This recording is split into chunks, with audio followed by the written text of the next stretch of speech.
할렐루야. 네, 오늘도 주님의 말씀과 함께 멋지게 하루를 승리하고 또 행복을 만끽하는 그런 하루가 됐으면 좋겠습니다. 찬양 드리겠습니다. 찬송가 615장입니다.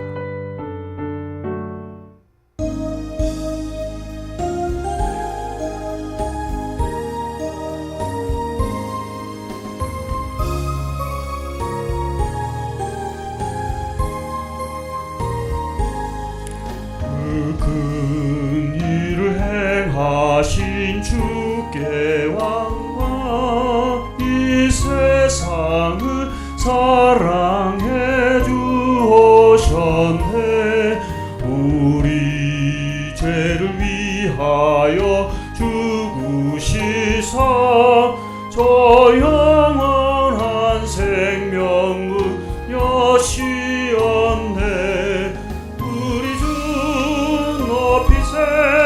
귀한 말씀 듣고 우리 주 높이세 모두 기뻐하며 주 예수님이 믿어 하나님께 그 행하신 큰 역사 찬양하세.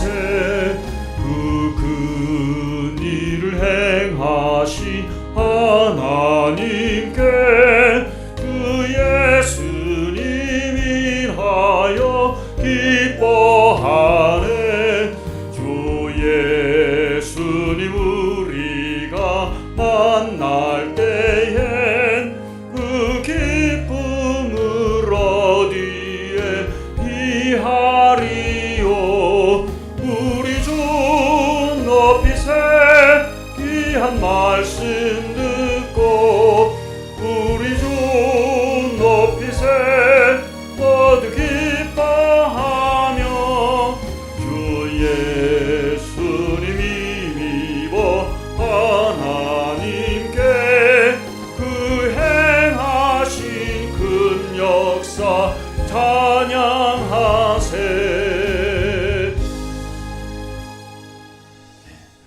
오늘 하나님의 말씀 열왕기상 8장 12절부터 21절입니다. 한 목소리로 봉독합니다. 그런 가운데 솔로몬이 주님께 아뢰었다. 주님께서는 캄캄한 구름 속에 계시겠다고 말씀하셨습니다. 이제 주님께서 계시기를 바라서 이 웅장한 집을 지었습니다. 이 집은 주님께서 영원히 계실 곳입니다. 그런 다음에 왕은 얼굴을 돌려 거기에 서 있는 이스라엘 온 회중을 둘러보며 그들에게 복을 빌어주었다. 그는 말하였다. 주 이스라엘의 하나님을 찬양하십시오. 주님께서는 나의 아버지 다윗에게 친히 말씀하신 것을 모두 그대로 이루어 주셨습니다. 주님께서 말씀하시기를 내가 내 백성 이스라엘을 이집트에서 이끌어낸 날로부터 오늘에 이르기까지 내가 내 이름을 기를 집을 지으려고 이스라엘의 어느 지파에서 어느 성읍을 택한 일이 없다. 다만 다윗을 택하여서 내 백성 이스라엘을 다스리게 하였다 하셨습니다. 내 아버지 다윗께서는 주 이스라엘의 하나님의 이름을 기를 성전을 지으려고 생각하셨으나 주님께서 나의 아버지 다윗에게 이르시기를 네가 내 이름을 기를 성전을 지으려는 마음을 품은 것은 아주 좋은 일이다. 그런데 그 집을 지을 사람은 네가 아니다. 내 몸에서 태어날 내 아들이 내 이름을 기를 성전을 지을 것이다 하셨습니다. 주님께서 말씀하신 대로 아버지 다윗의 뒤를 이어서 이렇게 내가 이스라엘의 왕위를 이었으며 주 이스라엘의 하나님의 이름을 기를 이 성전을 지었으니 주님께서는 이제 그 약속을 이루셨습니다. 주님께서는 이집트 땅에서 우리의 조상을 이끌어 내실 때에 그들과 언약을 세우셨는데 나는 주님의 언약이 들어있는 궤를 놓아둘 장소를 이렇게 마련하였습니다. 아멘. 네, 오늘 말씀의 제목이 주님이 하셨다입니다. 여러분, 이 솔로몬 성전 의미가 있다는 사실은 여러 가지 면에서 찾을 수가 있습니다. 첫째, 솔로몬 성전은 어디서부터 시작이 됐느냐 하는 거죠. 그것은 바로 출애굽 사건에서부터 시작이 됐습니다. 이스라엘 백성들이 애굽의 종살이로 살고 있을 때에 하나님께 예배하는 민족을 만들기 위해서 모세를 통해서 광야로 그들을 인도했고 가나안 땅으로 가게 되었던 것이죠. 그 광야 생활 동안에 하나님이 우리와 함께 하신다는 그 기념이 뭐냐면 바로 성막이었습니다. 그곳에서 하나님께 예배했고 제사함을 받았습니다. 은혜를 나누는 장소였고 하나님의 은혜가 그곳에 머물러 있었습니다. 항상 구름기둥 불기둥이 성막을 중심으로 그 위에 얹혀져 있었다는 사실은 내가 이스라엘 백성과 함께 있다는 그런 표시였습니다. 그런 그 성막이 또 그 안에 있었던 그 시내산에서 모세가 법을 받았죠. 두 돌판, 그래서 율법을 받았는데 그 법궤 안에는 아론의 쌍난 지팡이, 그 다음에 만나 항아리, 그리고 그 안에 또 법궤가 있었어요. 그런데 솔로몬이 성전을 만들고 8장에 보면 거기에 이제 또 7장에 보니까 법궤, 언약궤를 지성소 안에 모시게 됐습니다. 이름으로 인해서 성전이 진짜 성전다워진 것이죠. 그러니까 광야 생활에 이스라엘 백성들을 인도하고 구원해 내신 하나님이 지금 여기 솔로몬이 성전을 건축한 이전에 계시다는 사실이 여호와의 언약궤가 들어옴으로 인해서 완성이 되게 된 것입니다. 그리고 나서 지금 8장에 이제 그에 대한 업적을 솔로몬 왕이 말을 하고 있는 것이죠. 그러면서 뭐라고 얘기하는 거 아니? 바로 다윗에게 내렸던 약속이 오늘 이 솔로몬 왕을 통해서 실현이 되게 되었다라는 사실을 말하고 있는 것입니다. 근데 이것이 굉장히 중요한 것은 바로 오늘 20절, 21절의 말씀입니다. 거기 보면 이렇게 말씀하고 있어요. 주님께서 그 약속을 이루셨습니다. 그 다음에 또 21절에 보면 언약을 세우셨다 이런 말씀입니다. 이루셨다, 세우셨다 그렇게 나와 있죠.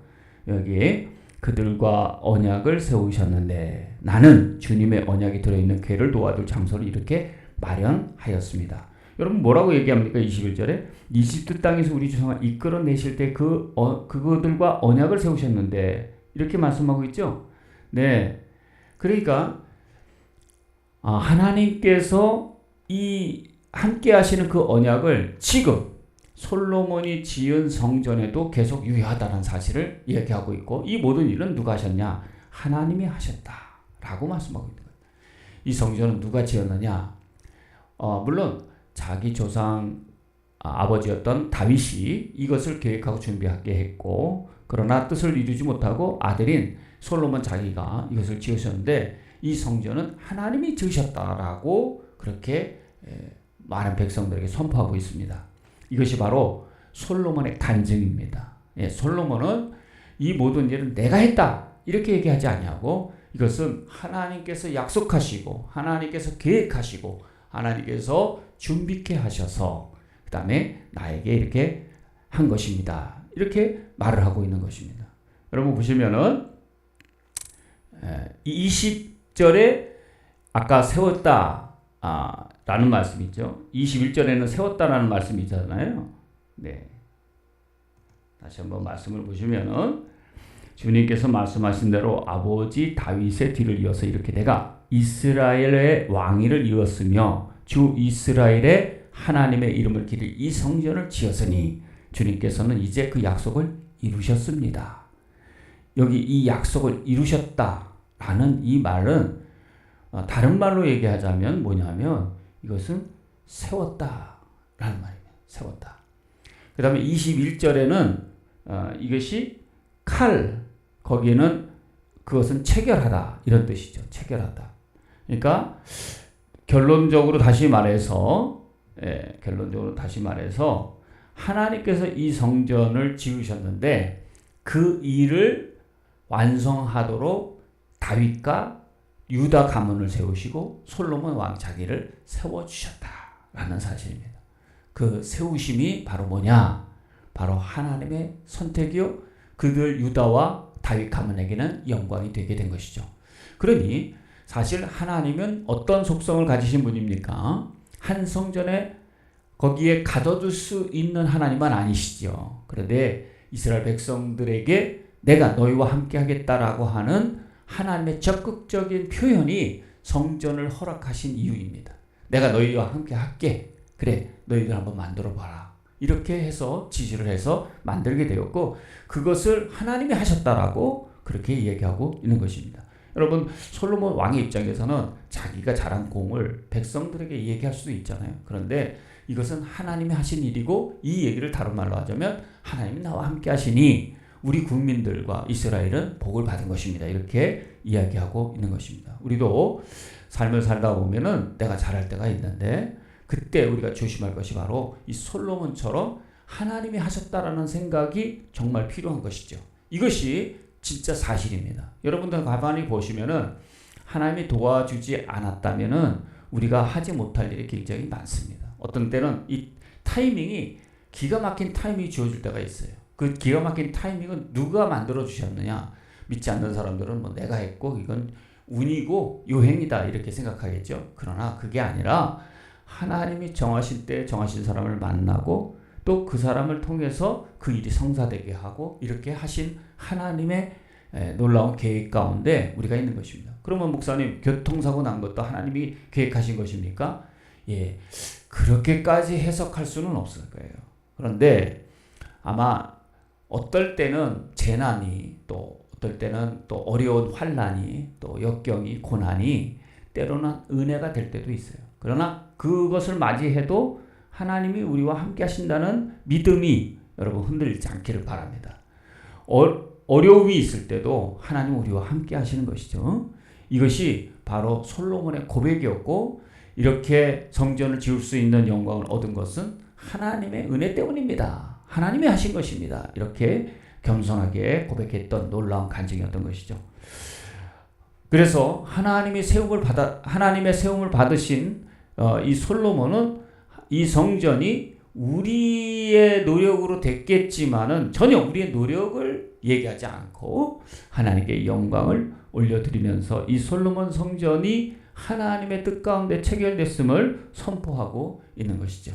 네, 그러니까 모든 공을 하나님께 돌리고 하나님이 디자인하시고 하나님께서 솔로몬을 세우셔서 솔로몬에게 했던 거죠. 완성시킨 거죠. 여러분 보시면은 다윗은 어떤 사람이었느냐면, 다윗이 성경에 보면 솔로몬처럼 성전을 짓기를 원했어요. 근데 하나님께서 두 군데에서 이유를 밝히십니다. 첫째는 사무엘하 7장 5절이에요. 5절부터 7절까지 말씀해 보면 이렇게 말씀하고 있어요. 너는 내 종 다윗에게 가서 전해라. 나 주가 말한다. 내가 살 집을 네가 지으려고 하느냐. 이제 다윗이 지으려고 했거든요. 그러나 나는 이스라엘 자손을 이집트에서 데리고 올라온 날로부터 오늘에 이르기까지 어떤 집에서도 살지 않고 오직 장막이나 성막에 있으면서 옮겨 다니면서 지냈다. 내가 이스라엘 온 자손과 함께 옮겨 다닌 모든 곳에서 내가 나의 백성 이스라엘을 돌보라고 명한 이스라엘 그 어느 지파에게라도 나의 백향목집을 지어주지 않는 것을 두고 말한 적이 있느냐. 하나님께서는 다윗을 통해서 나는 성전이 먼저 필요하다 이렇게 말씀하지 않으세요. 백향목집 필요 없다. 나는 그런 마음이 없다. 사실 성전에 대한 집착이 또 마음이 사실은 없으셨어요. 그 다음에 이제 그래서 거절했고, 또 한 군데 역대상 22장 8절에 보면은 너는 많은 피를 흘려가며 전쟁을 치렀으니 나의 이름을 위하여 성전을 건축할 수 없다. 땅에 많은 피를 흘렸다. 이렇게 하면서 다윗이 성전을 건축하지 못한 이유를 분명하게 밝히고 있는 것입니다. 그러나 이것을 완성시킨 것은 솔로몬이 하게 된 것이죠. 솔로몬이 아니어도 성전은 지어지고 솔로몬이 아니어도 하나님의 계획을 이루어집니다. 그런데 우리가 선택받았다는 사실이 귀한 것이죠. 여러분, 우리가 많은 사람들 가운데서 하나님을 믿고 하나님의 자녀가 됐던 것, 이것도 또한 똑같은 일이라고 생각합니다. 많은 사람들이 하나님을 믿는다고 믿을 수 없어요. 많은 사람들이 믿고 싶어도 못 믿는 사람이 얼마나 많은지 몰라요. 의심이 많이 가고 하나님이 안 계신 것 같은데 믿어지지 않아가지고 믿지 않아요. 믿음은요, 선물입니다. 하나님께서 하나님이 계시다고 하는 것과 예수 그리스도의 그 십자가의 보혈이 의미가 내게 다가온다는 것은 아무나 믿어지지가 않는 거예요. 그러니 우리가 하나님의 자녀가 됐다는 사실은 솔로몬이 성전을 건축했다는 사실보다 더 귀한 것입니다. 그러니까 내가 선택받았다는 것, 하나님의 자녀로 선택받았다는 사실이 저는 너무너무 이것이 하나님의 귀한 은혜다라고 생각하고요. 그래서 우리가 이 하나님을 자랑해야 돼요. 이 세상에 영원한 하나님의 나라에 들어갈 수 있다는 사실이 그 어떤 것보다 감격적이고 귀하다는 사실입니다. 우리가 세 번째 생각해 볼 것은 이 솔로몬 건축은 다윗이 준비했어요. 그 다음에 솔로몬이 완성했잖아요. 근데 그 가운데 많은 사람들이 도와줬어요. 두로의 히람 왕이 백향목과 잣나무를 보내주고요. 그거 있었다면 어떻게 되겠습니까? 그 다음에 거기에 히람이라고 하는 사람이 계획하고 또 많은 사람들 벌목하는 사람들 또 정전 짓는 사람들 그 두로에 가가지고 체벌하는 사람들 그 다음에 그것을 뗏목으로 보내가지고 으깨는 사람들 수십만 명이 7년에 걸쳐서 6년 반에 걸쳐서 성전을 건축했는데 엄청나게 많은 사람들이 어제 말씀에도 보면 많은 사람들이 하나님께 그 귀한 성물을 바치는데 재물을 엄청나게 또 많이 바치고 이렇게 해서 너무너무 기뻐하는 잔치가 되게 됐던 것이죠. 한 사람이 계획해서 되는 게 아니라 많은 사람이 같이 함께 힘을 합해서 하나님의 영광을 위해서 하나 됐다는 것이죠. 이 솔로몬 성전의 건축은 그런 하나님께서 예비한 충성하고 헌신하는 사람들을 통해서 이룬 그런 귀한 결정체다 이렇게 볼 수가 있을 것입니다. 하나님께서는 굉장히 기뻐하셨을 것입니다. 오늘 우리는 어떻게 살아가고 있습니까? 네, 하나님이 하신 일을 영광을 올려드리는 그런 여러분의 삶이 되기를 바랍니다. 그것이 하나님께서 가장 기뻐하시는 일입니다. 오늘 하나님은 뭐라고 본문에서 말씀하시냐면은 캄캄한 구름 속에 계시겠다고 말씀하셨다. 이 얘기가 뭐냐면 하나님은 그냥 보통의 어떤 피조물이 아니라 하나님의 홀로 계신 분이고 하나님은 영광 중에 계신 분이다 라고 말씀하고 있네요. 이 구름 위에 계셨다는 것은 내가 너희와 함께 하겠다는 사인을 그들에게 보여준 겁니다. 그러니까 오늘 우리의 삶도 하나님이 우리와 함께 하시겠구나, 하나님이 나와 함께 하시지 라는 생각으로 우리가 산다면 어떤 삶의 성공을 이루어도 이걸 하나님이 하셨어요. 주님이 하셨습니다. 하나님께 영광 돌리는 우리가 될 줄로 믿습니다. 여러분 삶에 오늘도 하나님께서 영광을 받으실 귀한 간증을 만드는 그런 멋진 하루가 되기를 바라고요. 하나님의 영광을 드러내는 간증이 계속해서 쌓여가는 그런 우리 중원교회 가족들 또 이 방송을 보는 모든 하나님의 자녀들이 될 수 있기를 하나님 축복합니다. 기도드리겠습니다. 하나님 감사합니다. 많은 사람들 가운데 우리를 선택하신 하나님 찬양합니다. 그 귀한 주님의 자녀가 되었다는 사실 하나에 우리가 삶의 만족을 느끼며 또 행복한 인생을 살아갈 수 있다고 믿습니다. 세상의 것들에 눈이 뺏기지 않게 하시고 세상의 욕심에 빠지지 않게 하시고 또 권력과 여러 가지 성공의 신화에 빠지지 않게 하셔서 어떻게 하면 내 삶을 통해서 내게 주어진 하나님의 영광을 드러낼까 다시 한번 기억하게 하셔서 우리가 살아가는 동안에 솔로몬이 이렇게 귀하게 솔로몬 성전을 건축해서 하나님의 영광을 드러냈듯이 오늘 우리의 삶에도 하나님이 기뻐하시는 것을 잘 이루어서 하나님의 영광을 드러내는 인생을 살아갈 수 있도록 축복하여 주옵소서. 예수님의 이름으로 기도합니다. 아멘. 내일 새벽 5시에 뵙겠습니다.